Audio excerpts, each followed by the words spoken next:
Right, hi there. So I'm Yusuf Yellow and I'm back again for episode 4 of Seen It All. Yeah, very gassed to be here today with Berry Blacc. He's a sick rapper from Manchester.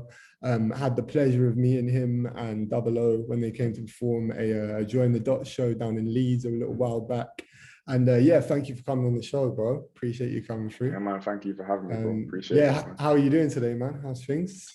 I'm good, I'm good. I went on a bit of a walk yesterday in nature. It was a nice long Nice, walk man. in Macclesfield Forest. So I'm feeling Nice. rejuvenated. And then obviously we got the bank holiday too. So Nice. nice. Yeah, good shit, man. I've been trying to get out in nature a bit more as well, man. It's good for just clearing the mind and getting a bit of space from the busyness of life, I guess, you know. So Serious. no, good stuff, man. So the first question I wanted to ask you really was about how the duo between you and Double O came about, man, because I saw you guys perform as Join the Dots and it was a fucking great show, by the way, man. Honestly, Thank like you, bro. the crowd loved it and it was just nice to really see some real hip hop shit, man. Like you guys were barring off, and I love the schemes and the wordplay, and just yeah, you could tell you guys had properly studied hip hop and just knew your shit. So it was really inspiring for me to see, man. So yeah, just Well, firstly, you did your thing as well. hey, thank you, bro. That, thank you. Now, respect for that, man.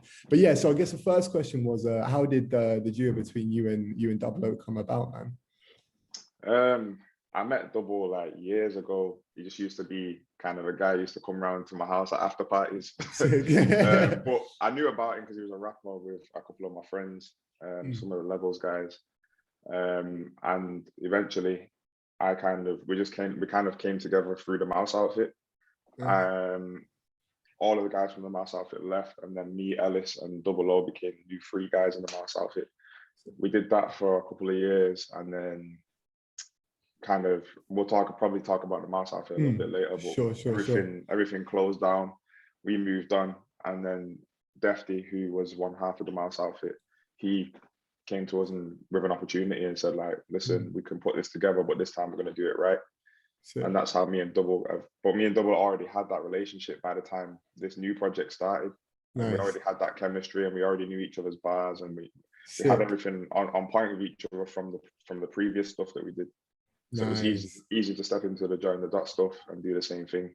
Amazing. Yeah, that makes sense, because I was going to say that there's no way that dynamic was something that was new and just kind of quickly put together, because yeah, the way you knew each other's bars and shit was sick, man. It was cool to see. I guess another thing I wanted to ask was like, kind of growing up in the scene, were you involved with, because when I was saying it felt like real hip hop shit with like, do you know what I mean? The way you're going about it did you grow up going to like cyphers and like freestyle sessions and stuff like that? Because it seemed like live performance wasn't something that was new for you guys, you know what I mean? So yeah, like, how did that kind of, I don't know, how did that kind of start? I grew up in a record shop. So sick. Like my dad owned a record shop in Moss Side in Manchester. Nice. And every day I used to go there after school, or sometimes he picked me up on the weekend, go there, and it was just to feel the community, and the way that the music spoke to the community was like a real thing for me. But I was always an actor. I actually came from musical theatre. Oh wow! And stage acting. That's what I did. I played football and I did acting. See, how did you get into the acting then? It's just what I always wanted to. Like from I was little, from when I was like 5 years old, my mum put me in acting classes, and nice. I did that up until I was about 16, 15. Sick. And then I found the music, because the acting course that I was on kind of closed down. Yeah, so then I was like, right, I'm just gonna go do some music then. Nice. And then I found my love for it. Nice, man.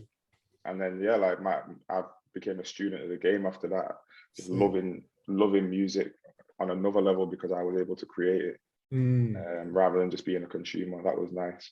Nice, man. But, yeah, amazing. What was some of the music you kind of, I don't know, that was the initial kind of inspiration, or the shit that kind of, I don't know, when you were first starting, the stuff that you were drawn towards music-wise? I started with cyphers, like hip-hop cyphers. So nice. There's a lot of J Dilla beats playing. Sick. Dilla, like most people, Dilla just took my soul, man. And nice, yeah, for sure. I ended up writing so much to just Dilla beats over and over again until I learned how to produce and like make my own stuff. Nice, But I'm a huge reggae fan, like lovers rock, that sort of stuff, because that's what I grew up around. nice. In my dad's shop, he'd be playing that all the time, so it felt like a part of me. Mm. And obviously, I love my soul, R&B, and stuff like that. And I try to fuse all in my own solo work. I try to fuse all of that into Nice. one. Yeah, I was gonna say I can definitely hear that inspiration from your. I listened to your album from Maya, man, and yeah, it's a beautiful album for real, and it just goes in so many different directions musically and I feel conceptually as well, man. So that was something I wanted to chat to you about actually, like just the process of that album. And there's a lot of collaboration, like there's a lot of features artists on it as well. So I'd love to just touch on, yeah, who are the people you work with and what was that kind of process like working on the album? It was stressful, man. Really? Yeah, it was stressful. It was Yeah. about 2 years in the making because Oh wow. I was just very indecisive about the whole thing. Fair. The 16 tunes that are on there now, and not even the original 16 tunes that were supposed to be on it, because I Fair. changed my mind so many times. I grew so quickly. Mm, Around the time that I wrote the album, I just moved out of my mum's house for the first time right. into my own place with an artist called Blind Mike from Manchester. So the Sick. house was very musical, Nice. and I just had this mad spirit of creativity where it changed up my Amazing. process. It changed up the way my ability to write. I was Mm. writing every day. It was like going to the gym lyrically. So Sick. I'm getting Nice. stronger and stronger and stronger until I was like, right, I need to change these songs because they're Wow. old. So I had to go through that whole that was about 6, 7 months, that process. Mad. And then I had to go through the process of recording, getting features and all of that sort of stuff. And I produced everything myself on it. So Sick. I I was gonna started, ask you that, man, because yeah, I was wondering who produced it. That's fucking yeah, sick, man. I produced the whole thing. Nice. I believe Amazing. I don't think there's anyone else on there. Metrodome helped me with a few additional bits of production. Sick. Yeah, I had a few sessions with Metrodome towards its release date. But Nice. other than that, I did everything myself. And it was Room 2 Records from Manchester, Kydro, who mixed Sick. it down and recorded me. He was my engineer for the whole project. Nice, man. Amazing. Like, so what's your journey with production been like now, man? Is that something you started from early as well? Or Yeah, I what do you mean, think? I started when I left those acting classes. Hmm. There were music classes in the same building, so Right, I went okay. straight to those classes, and it was actually Chimpo from Manchester who was Sick. running those classes, Hmm. and he taught me how to produce a little bit on Logic. So Sick. I took those skills and then started going and chilling with more producers. But when I go to meet a producer and write some bars for them or write bars with them to collaborate, I'd ask them about production and I just take Hmm. notes, Nice. take notes, and then apply it Yeah. to my own stuff. Then Sick. obviously now the internet's a mad place; you can get any information. So I learned quite 100%. quickly. Mm. Nice, man. That's quite inspiring to hear, man, because it's something production, some things I've always like dabbled with a little bit, but I've never fully plugged in and just gone for it. But now I'd love to take that step one day, man.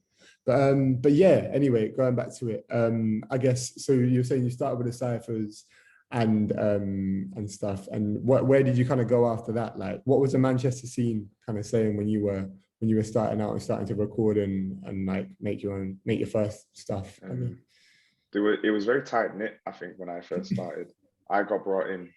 The way I got my recognition was through a group called Cul-de-sac. Um, Before I was in Cul-de-sac though, I was approached by Rich Reason who puts on a night in Manchester called Hit and Run. Sick. Is that something And that's it's still like, running now? Or yeah, it still goes on now. sick. And when like levels were kind of in their Mm, sort of like their prime at that point, sick. and he kind of took me under his wing, put me on as a host at his Nice. nights, and me doing the hosting and also doing my own solo stuff and the cul-de-sac stuff started to build a little Nice. bit of a buzz around my name, and people were showing me love, and I was getting a lot of bookings at that time. And then cul-de-sac had a one-hit wonder song. It Mm. blew like it blew up a little. It blew up a little bit. Nice. We got signed to a booking agent, and then it just became difficult for us to work as a group Mm. because we all had such different things going on. Right, okay. There was a lot of politics in there, and it's just one of them where Fair. we clashed, and it didn't make sense anymore. So Mm. at that point, I started focusing on my solo stuff. But Nice. I was already in the mouse outfit by that point. Nice. Okay. Yeah, how did that come about then? So how did like So mouse outfit start? so years ago, Blind Mike, my friend Blind Mike showed Paul, the guy who runs the mouse outfit, my Mm. music. and was like, yo, what do you think of this guy? And Paul was like, nah, he's I'm not feeling him. My man's trash. And obviously, I mean, everyone's got their own taste in it. And to be honest with you, maybe I agree with him, depending on what era he's talking about. Of mine. I was trash at one point. We've got to start somewhere. Exactly. And I think that after that, they saw a video of me that I'd put out myself of me singing. And it was me. It was a song called "Trip to Me" where I'm rapping and I'm singing. And I got a phone call or a message on Facebook or something saying like, "Oh, we want you to come down to the studio. I need you to come like sing. Basically, we don't want the rap. We don't want the rapping.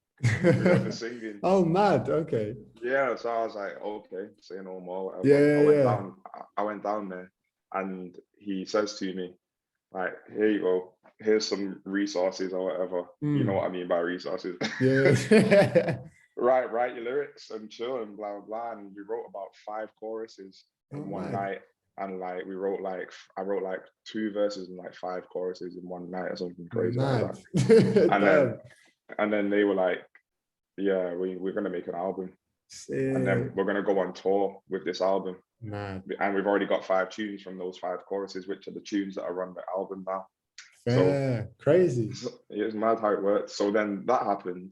And I just remember him saying to me, like, moving forward, when it comes to like the way that we're going to do this music stuff, we need to make sure that we're on the same page. And we just were never on the same page. Like ever. Us lot as a band. So the band you see playing with Join the Dots and him, we were just never on the same page at all. It was more like a dictatorship at times. You know what I'm saying? Which I'm too outspoken for that, and I'm not a punk. I'll never be punk. People don't like resistance, and I'm always going to resist. Nah, for sure. You got to stand true to your shit though, for sure. And fair. So was that how it just kind of how it ended, kind of thing? Then just well, it's funny because the first tour we did, we went on tour and like. Was that the first tour you'd been on when you did that, or you had you done any tours prior? Yeah, I've done plenty of tours before. Oh, sick, man! Nice. With Red Eye Hi-Fi. Nice. Like, I mean, do you know Red Eye Hi-Fi? Yeah. Sick. I've done a couple of tours with him. Nice. They were the most fun, to be honest. Sick. They were fun, man. I did some stuff I did a tour or two with Worker as well. Sick. Oh, amazing. So what were like the first kind of few tours and stuff that you did then? So were they like the first kind of like main kind of big tours you were into from Manny then? Like, yeah, basically, yeah. Could you talk more about them? So like how they came about, and because I haven't been on a tour myself, but I imagine the first few tours must be a fucking sick experience. It's an amazing experience, yeah. I'd never been to a festival before except Parklife in Manchester. And I was doing hit and run at the time, and because I was proving that I was actually a good host, and people were starting to say my name a little bit more. Rich started to say, right, we're going to put you on at festivals as well, hit and run, on hit and run tent or hit and run stage or whatever, or in their hours that I booked. So he did that, and I ended up getting 6 festivals in my first summer. But then also Red Eye approached me at the same time. And was like, right, we're going to do loads of shows and festivals as well. So I had like loads of festivals, and I've never been to any before. It was mad. And I was getting paid to be there, and it just felt like a mad experience because I felt like I was finally getting some recognition for what I was doing. Because before that I'd been working hard. Not many people know, but I've been working. I was in youth work for 10 years, and now I work in education. Doing the same thing, do you know what I mean? So like for me, going through all of that and giving so much of myself to the youth and the community and doing so much community work has meant that sometimes I've taken it from myself. And it was nice for someone to come along and be like, right, listen, there you go. That's amazing. Let's see what you can do. And then from doing that, I made a statement on stage every single time and made sure that people know who I was, which 100. Led me to where I am now, I guess. Yeah, definitely, man. Yeah, I definitely felt that felt that at the show that you guys did, man, for sure. So could you touch more on the community work and stuff and like the education work you do, man? I'd love to hear more about that. Yeah, man. So I taught like at the studio sessions and how to use a studio essentially. I taught music business and things like that to kids since I was about 18. I was part of a Amazing. youth project myself, and then I became an assistant on that youth. I became like a trainee on the youth project, then an assistant, then I was the one running the project. Nice. And then from there, I've had so many jobs in the creative industry. Amazing. And it's all been community engagement. So Nice. I was the community engagement. What was the engagement coordinator? I was the engagement coordinator for a really big theatre called the Royal Exchange in Manchester. Nice. I've been the head of creative arts at other organisations. I've done lots of stuff that's community based, but now I feel like is the right time in my life to put the community stuff down for a little bit, focus on myself, because I've done a lot, man. And yeah, it can be tiring. Nah, I bet, man. That's amazing. I guess that one thing I've found as a struggle is kind of like, I found it hard to kind of find music related work or kind of like ways to kind of touch base with community in terms of like, I don't know, like I've like done like a hip hop cipher and stuff and like tried to gather people in Leeds to do like a hip hop jam. But I mean, in terms of like getting work in music, like how was that experience? Because it's always been something that seems so like inaccessible to me and a lot of my friends. But like, if someone was to ask you, how do you go about getting into work in music? Is it just the people you know, or is it just like, oh yeah, who you know is definitely incredibly important. Yeah, but it's also about how you conduct yourself, because when it comes to like solely working in music, or if you want to be a full-time musician but you still need to pay your bills, so you gotta do something, but you want to still do something creative in music, but you have to bite the bullet and just do it all the way. You can't be like, I want to work on a bar sometimes and then go on free. Like I think as a freelancer, you just have to be a freelancer and build that portfolio, like 100%. that catalog of work that you've got. So when someone's like, oh, who can we get to do this talk or to do this seminar, they know they want to come to you.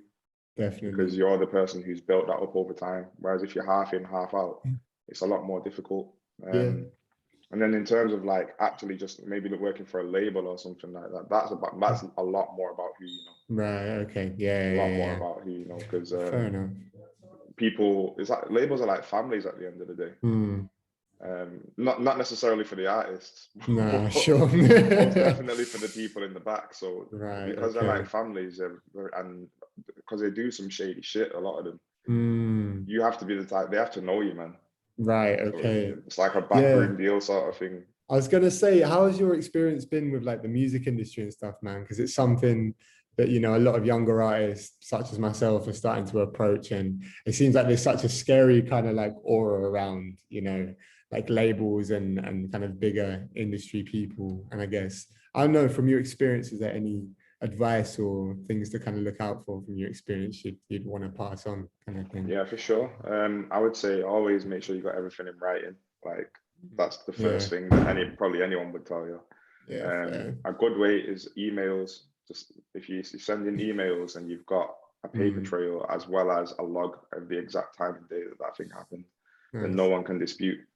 Someone can delete it on their side, but you don't have to delete it on your side. So emails and keeping a paper trail of everything that goes on that includes your business is like the first thing. Like none of this WhatsApp stuff, because I know a lot of people conduct business over WhatsApp, which is fine, but people can delete messages from WhatsApp and all that sort of stuff. I would say for sure, make sure that when you're entering something, you remember that you can say no, because I think a lot of people go into situations where they've been grinding for so long and an opportunity comes along and the first one that comes along feels like the right one because it's the first one. And it's happened, but it's not often the case. I think as well, people should research the label, research the industry that they want to be in, even if it's not music, so that they can understand the way that people operate in that circuit. A lot of people want to be independent, but it takes so much to be independent that it's a lot easier to have that kind of backing. I would say most people should aim to be signed to an independent label that cares about them, and stray away from the big labels, because I mean, they're going to turn you into a product, and if you're happy with that, then do that. But if you're somebody who wants to keep your creative control, you want your mind to be clear and be able to actually create rather than being told to go left, right, and center, Right. I would say stick to independent and stay away from those big dogs. Even though the Fair. big dogs own them, Yeah. they're less involved. For sure. I appreciate you sharing that wisdom though, man, because it is such a scary thing to kind of enter into. But I guess have you, so with your like solo stuff, are you working with labels or has it been an independent thing? Or? It's been an end. I was working with Room 2, who are a local label in Manchester, when I released from my I've worked with True Thoughts. I think they're in Brighton. I think they're a Brighton-based label. And I've done a little bit of work with First Word as well in Manchester, who Children of Zeus are signed to. That's who Workers signed to. Nice. And I've got a song out there on their label.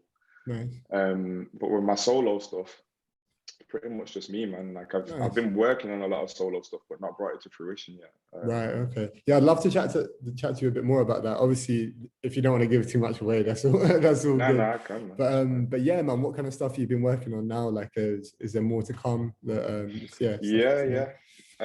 Well, my thing is, I love playing live more than anything. Like the studio's cool. Hearing my song in the club's cool.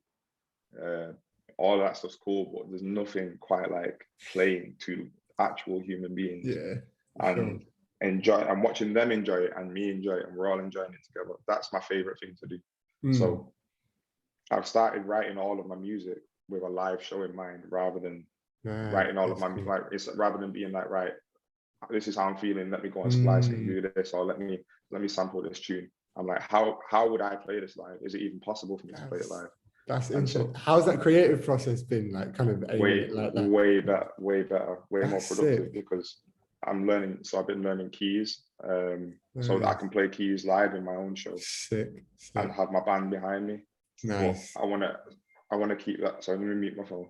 That's I want to cool. keep that that kind of like hard hitting clubby feel, but with a live band. Nice. That's hard. So that's the kind of stuff I've been making. Stuff that is it will translate really well to a live band, like more soulful, jazzy stuff, but with like more trappy hip hop and like old school boom bap sort of vibes. Yeah. Amazing. That's sick. Have you got any shows like lined up that are coming up soon that we can see you at? Or? No solo shows coming up. I've got another Join the Dots show in December at Band on the Wall on December 17th. Nice. And there'll be some others that come up in between that time as well. But as far as I know, no solo ones. I've turned a few solo shows down because focused on the writing and stuff. Well, for the reason I just said, because I've rebranded myself. I'm changing the way that I appear. I'm changing the way I present myself. So I think that I need to come with something fresh rather than just doing what I've done before. And right now, I don't feel like I'm ready to do that. So I'm taking That's fair enough. Yeah, man. I respect, kind of like artists that just take that time sometimes to just get their vision right, because it can be hard to, do you know what I mean, be offered shows like when you love performing and be like, have to stick to your guns. But that is, I guess that's an ongoing thing that I kind of deal with as well. Just having to be like, actually, this is a vision that we've got right now, and when it comes, it's gonna hit hard type shit. So I guess another thing I wanted to chat to you about was just like the Manchester scene as a whole, man. Like like my experience with, I've been in the Sheffield music scene and in the Leeds music scene. It's been very much, little pockets of things that go on, little like shows in certain places and venues that do certain things, but it's very much been something that we've had to kind of dig out, I guess, compared to something like the London scene that's like huge with loads of things going on all the time, man. And I've been to a couple shows in Manny myself, but I don't really know too much about like the venues that are like for the hip hop shit and like where things go on. So I guess, if you could just talk to me more in detail about how the scene kind of is and what the spots are and who's putting on for the city right now, kind of thing. Yeah. I mean, it's funny you say that about London, because Manchester is cool. It's an amazing place, but because of the 24-hour nature of London, and it's like 24/7 nature, you could go to a sick show on a Tuesday. Yeah. in Manny, like we don't really have that. People try, but it never really succeeds. There are a couple of venues that are killing it right now in Manchester for like live music. I think there's a place called Off the Square. I've been there a couple of times actually. Yeah, they're killing it for live music at the moment, getting some decent shows, and it gets real rammed in there as well. Band on the Wall, of course, they've been legendary. But I like I was saying, there's not many places who are really doing it, like really doing it. There's small clubs and small venues, or there's really big venues like Gorilla and Albert Hall and the Ritz and stuff like that. Right. In terms of who's putting on for the city and who's doing their thing right now, my Children of Zeus, man, like nice. they're global right now, man. They're doing their thing, and it's well deserved. Like both of those guys have been in the game for so long. Nice. And from when I was a kid, like I used to listen to Tyler from Children of Zeus when he was called Hoodman as a kid, like a little kid. So it's crazy to me because now I'm getting to see all of that hard work kind of come to fruition, and they've done it in the way I just described, with having an independent label who care about them and having creative control over what they do and having consistency in their work because they're not being told what to do. And I think that's where the consistency is going to come from. And now people are really recognizing it and seeing like this is how it's supposed to be. Right. Okay. So did you know those guys then when you like, were you there for their journey as well type shit? Or I know both of them, yeah. But with Tyler, so like I say, I was Tyler's biggest fan when I was a kid. And he one day saw one of I actually made a beat and put it on SoundCloud. And it was a pretty shit beat, man. But like the idea was there. Yeah. Tyler found it on SoundCloud and he didn't even know I existed at this point. Oh, so man. It was mad. He found the beat on SoundCloud. And then he messaged me on Facebook Messenger. He must have found me through my artist name. Messaged me on Facebook Messenger. And he was like, yo, this beat's sick, blah, blah, blah. I'm putting together like a little collective of people who just want to get together and make some music. Nice. And I was gobsmacked because I was like, wait, my guy, like, that's the guy I've been following for years. Yeah, that's amazing. He picked me up, took me to his studio. Man, and that's he ended up giving me a few beats and stuff, and we just chilled and vibed. That was years and years ago. And then through him, I met Connie. And then obviously now the Manchester music scene, everyone knows each other in it. So okay, yeah, you said it's very tight knit, right? Fair. So would you say like I don't even know if it's tight knit because people hate each other out. Oh, really? I just sit with my tea, bro. Is it just a very competitive nature kind of thing? Is that the vibe? It's competitive, but I think because because Manchester's not like London where there's an artist not blowing but growing every 2 seconds, as an artist is coming out of the water, coming out of the woodwork. In Manny, there's artists who have been doing it for years who ain't getting that kind of love or recognition because Manchester is one of those places, kind of, it doesn't have to be, but you can hit a plateau in Manchester depending on what kind of artist you are. Someone like H ain't gonna hit a plateau because he's a mainstream artist. Whereas someone like myself, I could hit a plateau very quickly. Because at the end of the day, I'm not trying to be a mainstream artist, and the music I make won't appeal to a mainstream audience. Sure. But I mean, it seems like you've played in bare different cities and continuing to play. So like, it seems like there's a lot of organic growth with your music though, for sure, man. So yeah, definitely. I don't know. I guess, it's very like, I don't know. Yeah, I guess mainstream kind of appeal is, I don't know. Yeah, it doesn't really seem like everything. If I prefer the idea of being able to be like, do you know what I mean? Have a crowd of fans that like genuinely fuck with your music and like that's the one, man. Yeah, man. A lot of people are really there for the music, man. Like that's, I think with these bigger artists, like a lot of the time when you see the shows, it doesn't seem like people are really there for the love of the music. It's just there to make shit to film on it. Yeah, exactly. So yeah, man, I'd much rather have a smaller crowd for the people that really fuck with it. For sure. So yeah, I guess another question was like, do you feel that like, what do you feel like the Manny scene could benefit like more from more? Do you think it would benefit more from like more venues or like more kind of studios or like nights and stuff? Or I think I'd say more nights, like more events would be the best thing. There's a place called Blues Kitchen that's I really like. Not many people have been cussing it out for the sound, but I like Blues Kitchen. I think it's a good venue, and I'd like to Nice. play it. I've never played there before, but I'd like to play Yeah, it. I've heard of it actually. It sounds quite sick. Yeah. But places like that are doing some pretty cool stuff with like orchestras that play like all of Madlib's catalog or something like that. There's an abstract orchestra or something. They do stuff like Sick, that. yeah. They do nights where it might be like a Lauren Hill takeover, Erica Badu takeover or something, which is real cool. But it's not.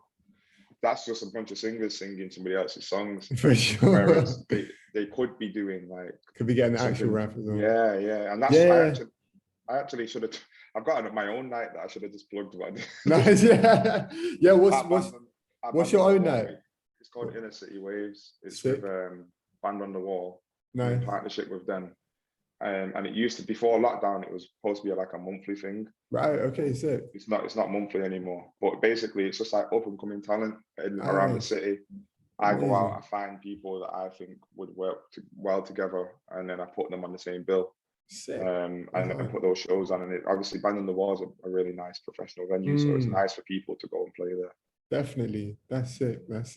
I think, something you touched on a minute ago, like, it seems like, I don't know, something I've been noticing recently. It seems like a lot of people are seeming to kind of, wanting to like allude to having hip hop culture as like a selling point, but not wanting to properly engage with the local hip hop artist and like what's actually happening in the scene. And I know it's just something I've been seeing continually at the moment, man. Like a lot of these shops, they'll be selling kind of clothes from hip hop culture, playing Tribe and shit in the background, but like I try and put a poster up and they're like, nah, fuck off. Do you know what I mean? And it's like, I just think it's funny, man. It's just something I'm continually just seeing at the moment, where it seems like people more time are just trying to make money off hip hop culture rather than actually support the local scene, man. And it's just, I don't know, just something, I don't know if you've seen much of that as well, but it's just bugging me a bit at the moment, man. Like, I don't know. I think people,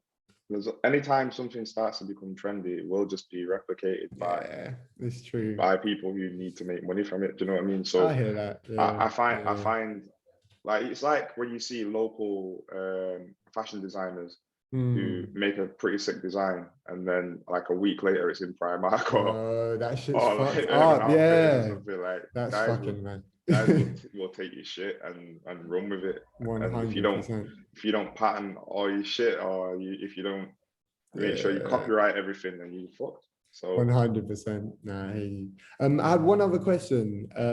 Like, do you feel like there's been much collaboration between? Because I feel like a lot of the scenes, like across the country, have their own pockets and kind of tight knit communities, but there's kind of rarely collaboration between the different scenes. Sometimes it happens, but I mean, for you, has there been much collaboration from like yourself as a Mani artist or other Mani artists, and then scenes from different kind of parts of the country and stuff? Like, have you witnessed much of that happen?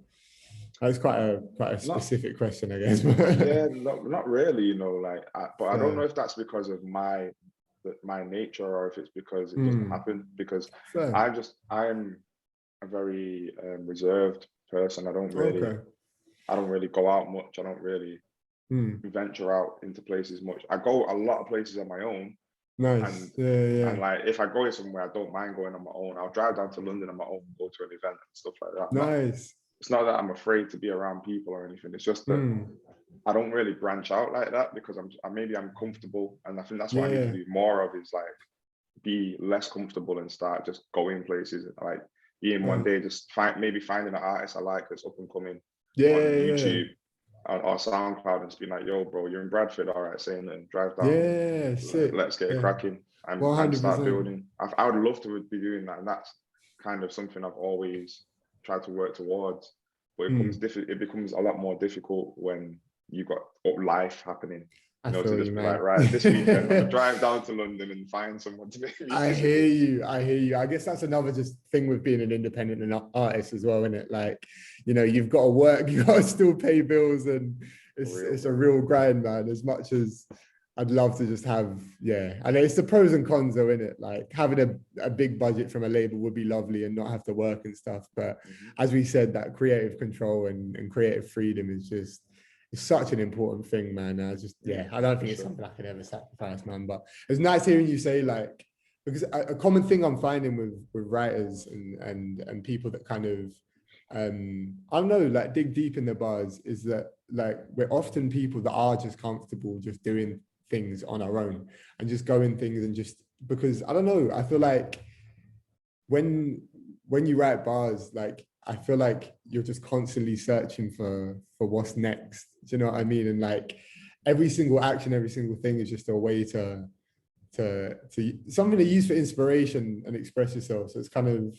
I don't know, it's just nice to hear that you was like also comfortable just going and doing things on your ones and just getting stuck in, man. Yeah, man, for sure. Yeah, but yeah, I guess kind of, I don't know if there's anything else I wanted to ask you, man.